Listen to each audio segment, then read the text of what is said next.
માનવીના જીવનમાં ધર્મનું સ્થાન શું હોવું જોઈએ? પહેલી તો વાત એ કે ધર્મ જેવી કોઈ ઘટના છે નહીં.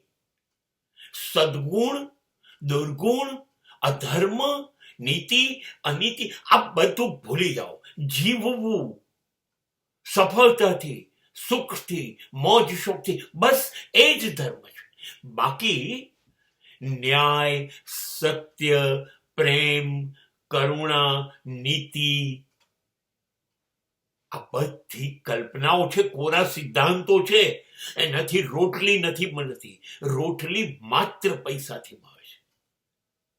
આ કશું જ નથી. નહીં, આ ધર્મ ગુરુઓ અથવા શાસ્ત્રોએ બેવકૂફ બનાવ્યા છે. સ્વર્ગ અને નર્ક, પાપ અને પુણ્ય, શાંતિ, સંતોષ, મોક્ષ પહેલા તો કોણે ઈશ્વરને જોયો છે? કોઈએ નહીં.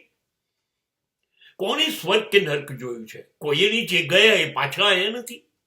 અને તમે કેવી રીતે કહો છો કે આ પાપ છે ને આ પુણ્ય છે? કેવી રીતે કહી શકો? કશું જ કોઈ વ્યાખ્યા નથી. જેને જે માફક આવે એવી રીતે એને અર્થ આપી દીધો અને એને ધર્મ અને અધર્મ કહી દીધું. નહીં, ધર્મ જ એ છે કે અહીં આવ્યા પૃથ્વી ઉપર, તમને જીવવા મોકલ્યા છે.